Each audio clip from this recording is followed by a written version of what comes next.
중부 지역 일대에 엄청난 폭우가 내리 쏟았습니다. 하늘은 구멍이 뚫린 듯 엄청난 비를 내려보냈고, 그때의 기록에 따르면 서울 지역은 시간당 100mm 이상, 그 폭우가 온 그날에만 해도 360mm 정도나 되는 엄청난 양의 폭우가 내렸습니다. 강남 일대는 물에 잠겼고, 거리의 여러 차량들은 물에 잠긴 채 천장만 겨우 드러내는 정도였습니다. 넘치는 물은 웬만한 건물들로 흘러 들어갔고, 갑자기 단시간에 쏟아진 비 때문에 10명이 넘는 사망자와 실종자가 발생하고 말았습니다. 8월에 내렸던 그 폭우는 예기치 못한 피해와 죽음을 몰고 왔습니다. 어느 기사에 따르면 반지하에 살고 있었던 서울의 일가족이 있었는데, 갑자기 몰아친 비 때문에 그 빗물이 쌓여서 문을 열지 못하여서 그 가족 중 3명이 목숨을 잃는 그런 안타까운 일들도 일어나고 말았습니다. 그리고 또 어떤 사건이 있었냐면, 그 폭우가 내리는 날에 길을 다니던 어느 50대 남매가 물이 갑자기 불어나서 맨홀 뚜껑이 열려서 그 맨홀 뚜껑에 빠져서 실종되었지만 결국에는 사망한 채 발견되는 일들도 있었습니다. 물론 그 폭우가 있기 전에 그날에 많은 양의 비가 쏟아진다는 예보는 있었지만, 하지만 예보한다고 하여서 그 폭우의 피해 혹은 폭우 때문에 생명을 앗아가는 일이 자신의 일이 될 줄은 아무도 몰랐을 겁니다. 그렇듯 이 세상에는 예기치 못한 피해, 예기치 못한 죽음이 찾아오는 일이 종종 있습니다. 오늘 본문 말씀에서 예수님께서도 그런 비슷한 종류의 사건들에 대하여서 직접 말씀하십니다. 빌라도 때문에 어떤 사람들이 죽게 된 일, 그리고 실로암에 있던 어떤 망대가 무너져서 사람들이 예기치 못한 죽음을 겪는 일을 예수님께서 직접 말씀하고 계십니다. 우리가 오늘 이 말씀을 함께 돌아보면서 주님께서 우리에게 주신 사명을 다시 돌아보고 우리 주위에 일어나는 일들을 믿음의 눈으로 바라보는 우리 동무산교회가 되기를 소망합니다. 우리는 그런 예기치 못한 죽음을 마주하며 첫 번째로 은혜를 새롭게 해야 합니다. 우리가 예기치 못한 사건을 마주할 때마다 우리는 이미 은혜 가운데에 있는 사람임을 우리는 항상 새롭게 돌아볼 수 있어야 합니다. 어느 날 두어 사람이 예수님께 찾아와서 질문합니다. 빌라도가 갈릴리 사람들의 피를 제물에 섞은 일에 대하여서 어떻게 생각하십니까? 여기서 빌라도는 예수님을 재판했던 그 빌라도, 우리가 사도신경을 고백할 때 나오는 그 빌라도가 맞습니다. 빌라도가 예루살렘 성전에 제사를 드리러 온 갈릴리 사람들을 정확하게는 알 수 없지만 모종의 이유로 빌라도는 갈릴리 사람들을 죽였고, 갈릴리 사람들이 성전에 제물을 드리려던 중에 죽었으니 사람들은 빌라도가 갈릴리 사람들의 피를 제물에 섞은 일에 대해서 묻고 있습니다. 그 당시 이스라엘은 로마의 지배를 받고 있었죠. 로마의 지배를 받고 있었기 때문에 이스라엘이 로마에게 불이한 일을 겪는 것은 그 당시로서는 있을 만한 일이었습니다. 하지만 그럼에도 불구하고 당연히 이스라엘에게는 아주 분노할 만한, 아주 치를 떨 만한 그런 일이었죠. 또 하나지 문제가 더 있었습니다. 빌라도가 죽였던 사람들은 갈릴리 사람들이었습니다. 갈릴리는 이스라엘 지역이었지만 여러 가지 이유로 이방의 땅이라고 불리던 곳이었습니다. 이스라엘의 중심에서는 거리가 떨어진 곳이었고, 그리고 갈릴리 지역은 교통이 발달하면서 여러 가지 문화가 틈타 들어왔습니다. 그러니 그 지역에는 이스라엘 외에 다른 민족들이 많이 들어왔고, 다른 민족들이 있으니 이스라엘 민족과 다른 이방 민족이 섞여서 살아가는 경우, 그리고 그 민족이 혼합되는 경우가 그 갈릴리 지역에는 많이 있었습니다. 그래서 갈릴리 지역에서 순수한 유대인들은 아주 적었다고 합니다. 그러니 말라기 선지자 이후 400년 정도의 시간 동안 하나님의 말씀이 멈춰 있으면서 이미 주신 말씀을대로 계속해서 전통을 만들어가던 유대인들에게 계속하여서 그들만의 전통을 이루면서 자신들이 택함받은 민족, 선민의식이라는 것을 계속 강조하면서 순수한 혈통을 강조하던 그 당시의 유대인들에게는 갈릴리는 뒤떨어진 곳, 순수 혈통에서 뒤떨어진 곳밖에 되지 않았습니다. 그래서 갈릴리는 유대인들에게는 소외된 곳이었죠. 그러니 이런 두 가지의 사실을 돌아볼 때에 두어 사람이 예수님께 와서 굳이 빌라도가 갈릴리 사람들을 죽인 일에 대해서 묻는 것은 우리가 추측해 보건대 먼저는 자기 민족을 부당하게 죽인 빌라도에 대한 분노가 있었을 겁니다. 자기 민족을 부당하게 죽였으니 예수님께서 그 부당한 세상 권세에 대하여서 아주 폭로하고, 그리고 그들의 마음에 일어나는 분노에 공감해 주거나 그들의 마음에 예수님께서 응답하여 주셨기를 바랬을 수도 있습니다. 그렇게 예수님이 강하게 대답하면서 로마 제국을 향한 그 반대하는 마음이 예수님 때문에 더 불일 듯 일어나는 그런 로마 제국에 대항할 힘을 예수님께서 북돋아 주시길 원했을 수도 있습니다. 아니면은 갈릴리 사람들에 대해 이야기를 하고 있으니 어쩌면 갈릴리 사람들이 자기들보다, 순수한 유대인들보다, 전통을 잘 따르는 이스라엘 사람들보다 못한 사람들이었으니 그들의 죄 때문에 그들이 죽지는 않았을지, 이런 대답을 기대하면서 예수님에게 이 일을 물었을 수도 있습니다. 사람들의 의도가 무엇이었든 간에 예수님께서는 그들의 모든 의도를 뛰어넘어서 대답하십니다. 예수님께서는 대답하시기를, 너희는 이 갈릴리 사람들이 이처럼 해받음으로 다른 모든 갈릴리 사람보다 죄가 더 있는 줄 아느냐? 아니라, 이렇게 말씀하시죠. 예수님께서는 예기치 못한 죽음을 맞이한 그들에 대하여서 구체적인 조사, 구체적인 설명을 붙이지는 않으십니다.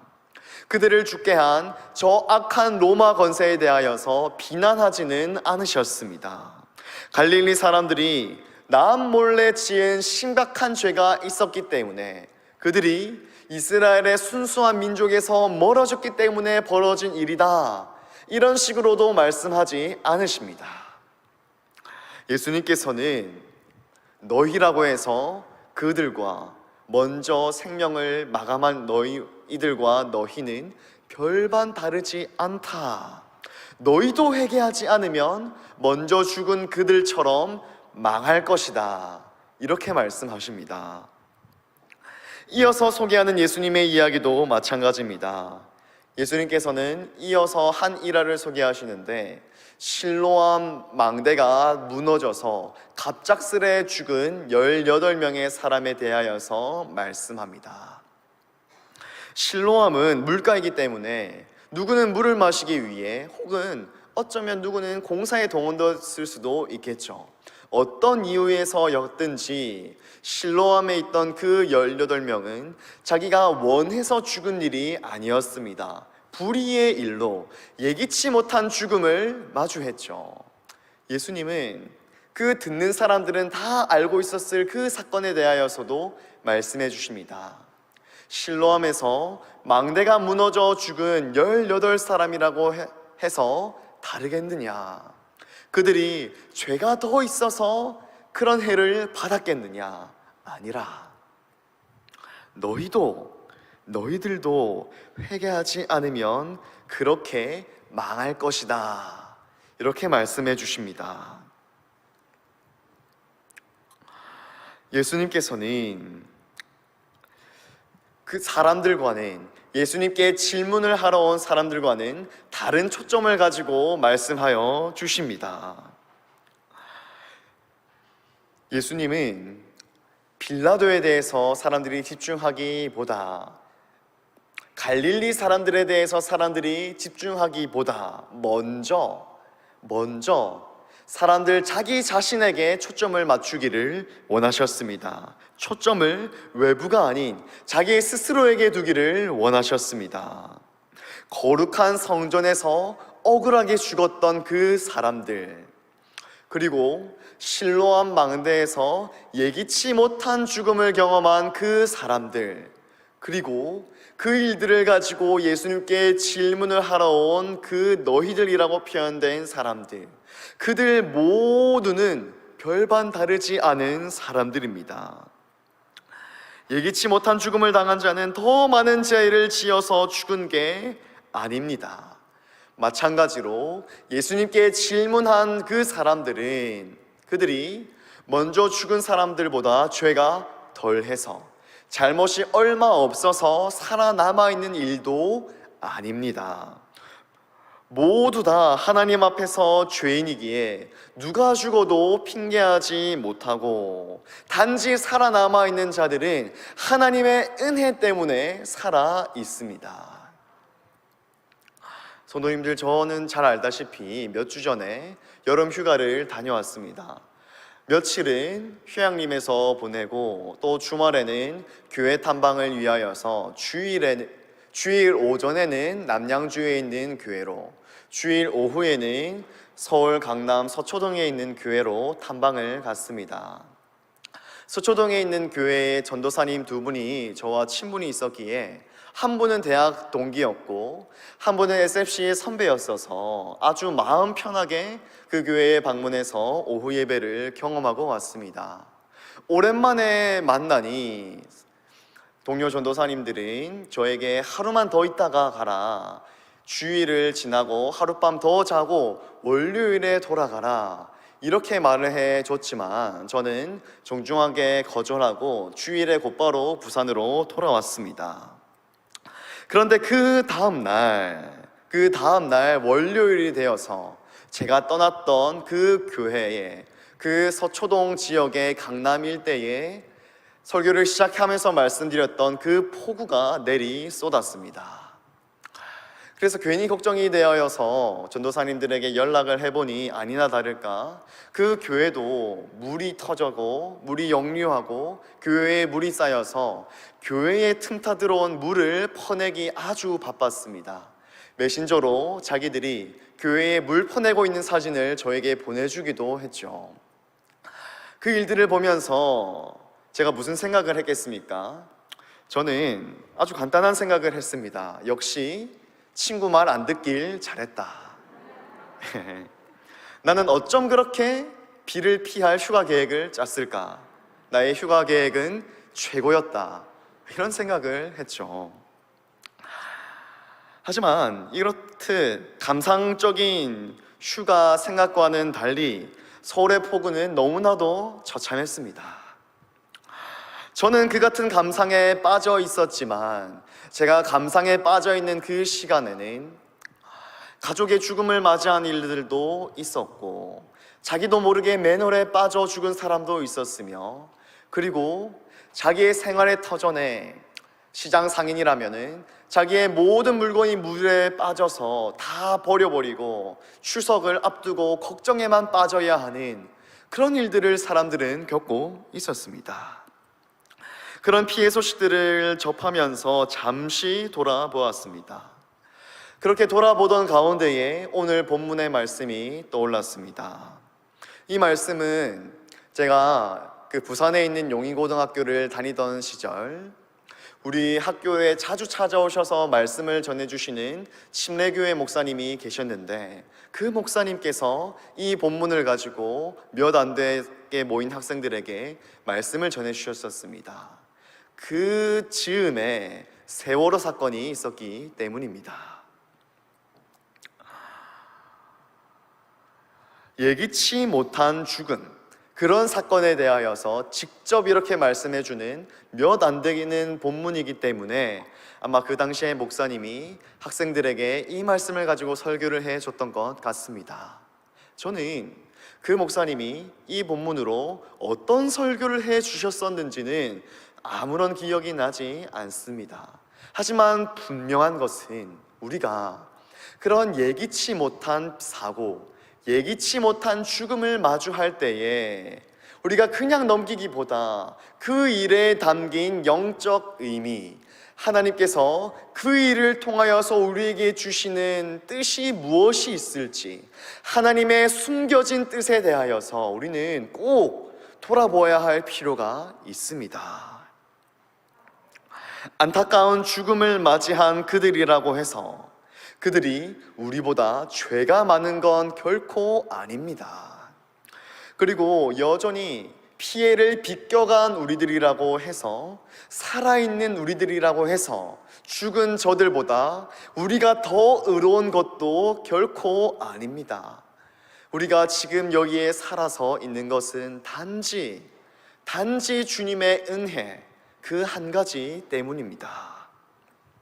우리도 얼마든지 그들처럼 예기치 못한 죽음을 언제든지 맞을 수 있습니다. 이 세상은 이미 죄 때문에 깨져버린 세상이기 때문입니다. 죄로 깨져버린 이 세상에서 지금도 우리가 살아있을 수 있는 이유는 오직 은혜 그 한 가지 때문입니다. 주님의 사랑받는 성도님들, 우리는 그런 예기치 못한 죽음을 마주하면서 언제나 우리 가운데 있는 은혜를 돌아보아야 합니다. 우리는 그 사건을 경험한, 그 사건으로 생을 마감한 이들과 별반 다르지 않습니다. 우리 모두는 똑같은 죄인입니다.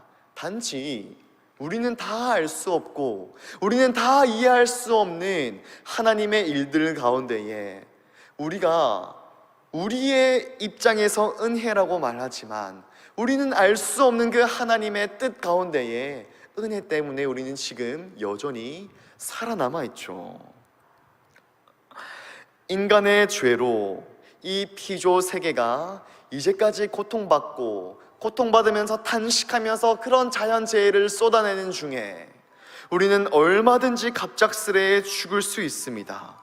우리는 죽음을 피할 수 없죠. 그렇기 때문에 우리는 살아가는 모든 순간이 은혜라는 사실을 잊지 말아야 합니다. 주님께서는 그런 사건들을 통하여서 우리에게 간접적으로 둘러서 경고해주고 있습니다. 너희도 언제든 죽을 수 있는 사람들이란다. 우리는 오직 은혜로 살아가고 있단다. 이것을 우리에게 그런 사건들을 통하여서 다시 깨닫게 하시고 다시 우리 스스로를 돌아보게 하고 계십니다. 우리는 저번 폭우 같은 경고의 사건이 있을 때마다 우리는 더욱 낮아지고 더욱 겸손하며 더욱 우리가 받고 있는 은혜를 새롭게 돌아볼 수 있어야 하겠습니다. 지금도 하나님께서는 온 세상을 물로 휩쓸어도 우리는 핑계거리가 없지만 단지 하나님이 노아와 무지개를 통해 맺으신 그 은혜 때문에 우리는 여전히 있습니다. 그것을 하나님은 기억하시고 은혜를 베푸시기 때문에 우리는 여전히 이 자리에 앉아 있습니다. 주님의 사랑받는 성도님들, 우리가 힘써서 우리가 받고 있는, 우리가 지금 누리고 있는 은혜들을 항상 새롭게 하시기를 바랍니다. 다음으로 우리는 그런 예기치 못한 죽음의 사건들을 마주할 때에 우리의 회개를 새롭게 해야 합니다. 우리가 그 예수님의 말씀을 조금 더 구체적으로 돌아보겠습니다. 예수님은 빌라도 사건, 그리고 실로암 망대가 무너진 사건을 말씀하시면서 예수님에게 질문한 사람들에게 너희라고 별반 다를 줄 아느냐? 너희도 회개하지 않으면 그와 같이 망하리라 라고 말씀하셨죠. 빌라도의 압제로 사람이 죽은 인재 사건이든 갑작스레 모종의 이유로 망대가 무너진 우리가 막을 수 없었던 그런 사건이든 모든 사건은 회개의 경고가 됩니다. 깨져버린 세계를 사는 죄인은 언제든 죽을 수가 있습니다. 그러므로 누구든지 더 늦기 전에, 누군가의 압제를 받기 전에, 예기치 못한 사고를 겪기 전에 우리는 하나님 앞에서 회개하고 돌아가야 하죠. 모두가 말입니다. 예기치 못한 사건으로 죽음을 마주하기 전, 요한한 어두움이 우리의 두 눈을 덮기 전 모든 사람은 하나님 앞에서 회개해야 한다고 주님은 모든 이들에게 경고장을 알려주십니다. 이런 회개는 예수님의 핵심 메시지였습니다. 예수님께서 마태복음에 보시면 공생의 사역을 시작하시면서 하신 첫 번째 말씀이 이것이었죠. 회개하라, 천국이 가까이 왔느니라. 그만큼 예수님을 믿는 우리에게 회개는, 하나님 나라를 살아가는 우리에게 회개는 너무나도 중요한 요소입니다. 예수님께서는 질문한 사람들에게 회개를 말씀하시면서 우리가 읽은 본문 이후에 한 가지 비유를 소개해 주십니다. 무화과 나무 비유입니다. 예수님의 비유에 따르면 한 사람이 다른 곳이 아니라 굳이 포도나무가 있어야 할 포도원에 무화과 나무를 심습니다. 신경 써서 포도나무를 키워야 하는 곳에 굳이 무화과 나무를 심었으니 특별한 일이죠. 특별한 배려입니다.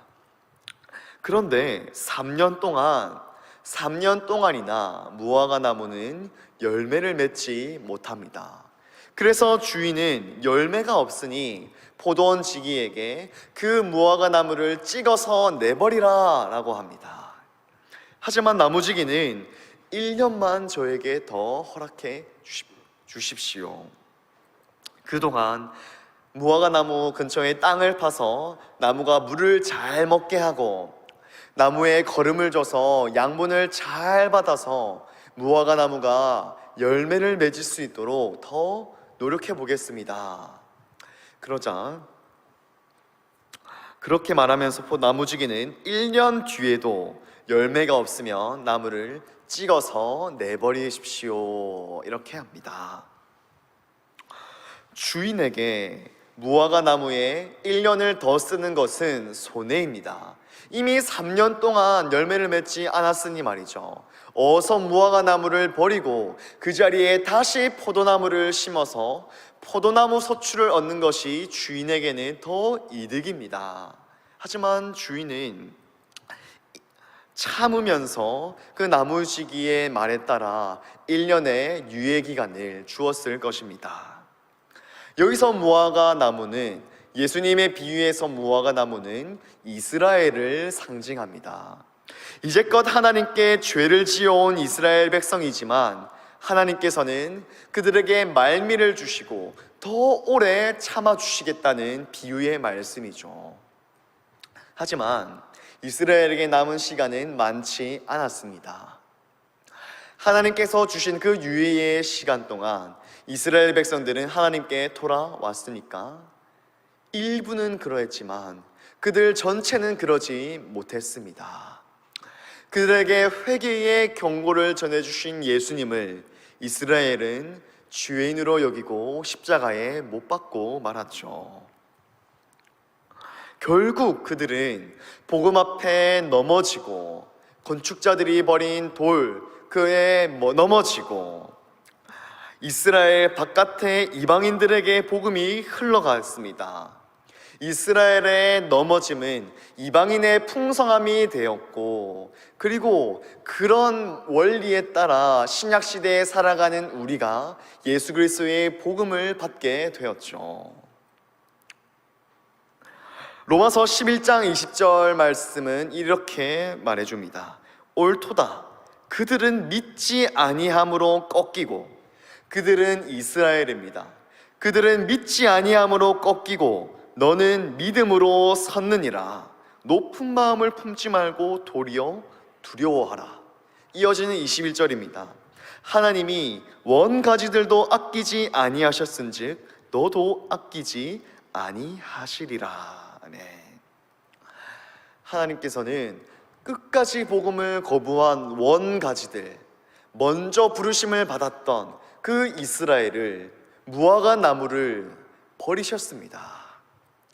그리고 다른 가지, 이방인들을 불러주셨죠. 우리도 그 사람들 가운데 하나입니다. 하지만 우리가 부름받았다고 하여서 우리는 절대로 교만하고 절대로 높은 마음만을 가져서는 안 됩니다. 그 로마서의 말씀을 기억하면서 하나님이 먼저 부르셨던 원가진들도 아끼지 아니하셨은즉 우리도 얼마든지 그 말씀을 기억하며 낮은 마음으로 항상 모든 일 가운데에 회개를 새롭게 하면서 살아갈 수 있어야 하죠. 그 일에 우리가 잘 사용할 수 있는 것이 예기치 못한 사건들입니다. 지난 폭우처럼 그런 우리가 막을 수 없는 사고가 있을 때마다 언제든지 그 일이 나의 일이 될 수 있었다라는 생각을 가지며 우리는 겸손하게 사건들을 돌아보아야 합니다. 그리고 우리는 언제 죽을지 모르는 인생, 나그네라는 것을 떠올리면서 날마다 회개를 새롭게 해야 합니다. 과거 중세에는 교회의 전통이 갑자기 너무 미신적이라고 할 정도로 발달했던 중세에는 어떤 일이 있었냐면은 다들 종교개혁자 마틴 루터를 잘 알고 계실 겁니다. 마틴 루터가 겪었던 아주 유명한 일화가 있습니다. 22살의 루터는 부모님 댁을 방문했다가 다시 자기가 있는 대학교로 돌아가야 했습니다. 그런데 그가 대학으로 돌아가는 길에 엄청난 폭풍우를 만납니다. 온갖 번개가 내리치는 폭풍우를 루터는 마주했습니다. 청년 루터는 겁이 났고 죽음의 공포가 그를 사로잡았습니다. 얼마 전에 비슷한 사건으로 생을 마감한 이들이 있었기 때문입니다. 그래서 루터는 아주 두려움 가운데에 이렇게 소리쳤습니다. 성 안나여, 나를 도와주소서. 저는 수도사가 되겠나이다. 여기서 말하는 안나는 그 당시에 잘못된 교회의 정통이었던 성인에게 기도하는 그런 루터의 모습이었습니다. 그 당시 중세에는 갑작스러운 위기의 상황에 장수한 성인의 이름으로 기도하면은 그 재앙을 비껴갈 수 있다는 그런 미신적인 신뢰가 있었기 때문입니다. 그런 것처럼 중세의 교회 사람들은 삶의 어려움을 하나님이 주시는 일종의 메시지로 생각했습니다.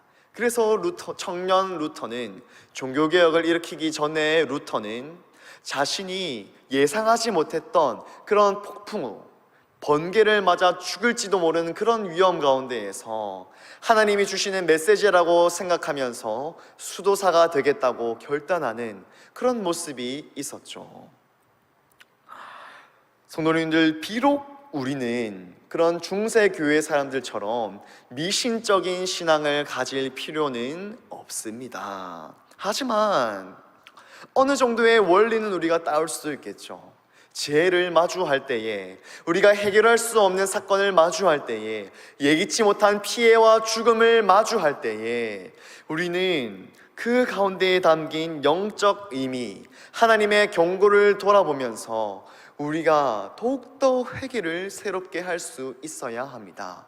그 예수님의 경고의 말씀을 떠올리면서 너희도 별반 다르지 않다, 너희도 회개하면 그들과 같이 망할 것이다, 이 경고의 말씀을 돌아보면서 우리는 그런 일들이 있을 때마다 그런 일들을 기회 삼아서 우리의 스스로를 겸손히 돌아보며 회개할 수 있어야 하겠습니다.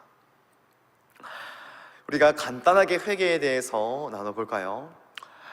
종교개혁자 마틴 루터는 그 비텐베르크 성당에 못 박았던 95개 주 방문문 첫 번째 문항에서 회개에 대해서 이렇게 설명합니다. 우리 주 예수 그리스도께서 회개하라고 하셨을 때 이는 믿는 자의 삶 전체가 회개하는 삶이어야 함을 말씀하신 것이다. 우리가 날마다 새롭게 해야 할 회개가 이것입니다. 하나님 앞에서 개인적으로 회개한 것뿐만 아니라 우리의 모든 삶, 우리의 개인적인 삶, 가정적인 삶, 사회적인 삶, 교회적인 삶, 모든 삶이 하나님 앞에 돌아가야 하는 것입니다. 모든 삶에서 돌아서고 그리고 고난 가운데의 화해자로, 중재자로, 제 가운데에서도 우리는 사명자로 부름받았다는 것을 우리는 잊지 말아야 하겠습니다. 로마서 8장 19절은 이렇게 말씀합니다. 피조물이 고대하는 바는 하나님의 아들들이 나타나는 것이니. 피조물은 말 그대로 이 자연세계입니다. 하나님의 아들들은 하나님을 믿는 자들, 하나님의 백성들입니다. 이 자연세계가, 하나님의 창조세계가 왜 하나님의 아들들이 나타날 것을 기다립니까? 로마서는 이어서 이렇게 설명합니다. 8장 21절 22절입니다.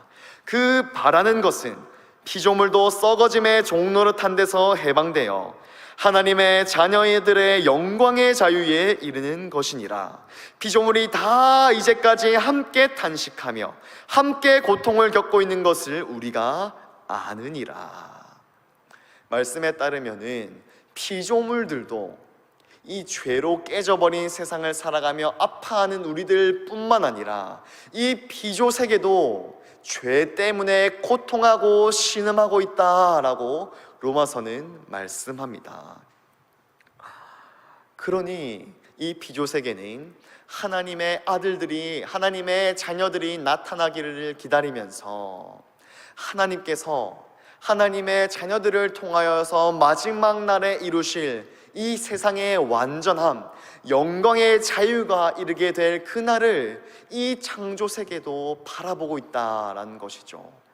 요약하자면은 우리의 부르심은, 하나님께서 우리를 사명자로 세우심은 우리가 하나님 앞에서 개인적으로 회개하는 것뿐만 아니라 우리는 온 세상을 위하여서 부르심을 받았습니다.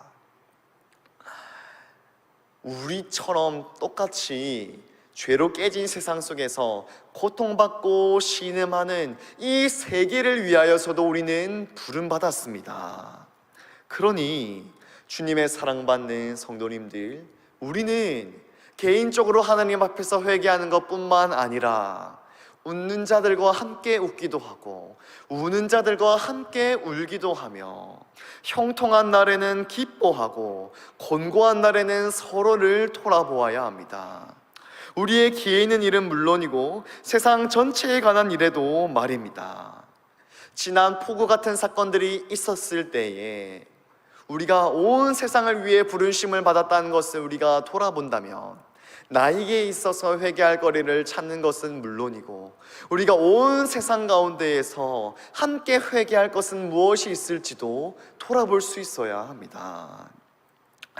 재난으로 고통받는 이들을 위하여서 기도하고 힘이 우리가 닿을 수 있는 곳이 있다면 찾아가서 돕고 힘을 보탤 수도 있어야 합니다. 그렇게 우리는 피조물도 우리와 함께 탄식하고 우리와 함께 고통을 겪지만 다 함께 영광의 자유에 이를 그날까지 우리는 나 자신뿐만 아니라 서로를 돌아보며 이 세상을 돌아보며 모든 일에 있어서 회개의 삶을 살아가야 합니다. 주님의 사랑받는 성도님들, 말씀을 맺겠습니다. 예수님께서는 이 두 가지 사건들을 통하여서 우리가 물론 그 일 개개의 사건에 대한 판단도 중요하고 분석도 중요하지만 먼저 우리 스스로 우리 자신의 초점을 맞추기를 원하십니다. 우리가 오직 은혜로 살아간다는 것을 돌아보기를 원하시고, 그 사건을 하나님은 우리에게 경고를 삼아 주시기 때문에 우리는 날마다 회개를 새롭게 하면서 살아가라, 이 부르심을 우리에게 주고 계십니다. 그러니 주님의 사랑받는 성도님들, 우리가 예기치 못한 사건, 우리가 해결할 수 없는 그런 놀라운 일들을 마주할 때마다 우리의 신앙을 함께 돌아보십시다. 은혜를 새롭게 하고 회개를 새롭게 하고 우리의 부르심이 온 세상을 위한 부르심이라는 것을 함께 돌아보십시다. 그러니 우리가 그런 일들을 마주하면서 물론 마음 아프고 물론 눈물 흘리고 물론 분노할 만한 일이 생길 수도 있지만 하나님이 주시는 이 신앙의 원리로 흔들리지 아니하고 주님의 부르심 따라 함께 살아가는 우리 동부산 교회가 되기를 소망합니다. 우리 함께 찬양하겠습니다.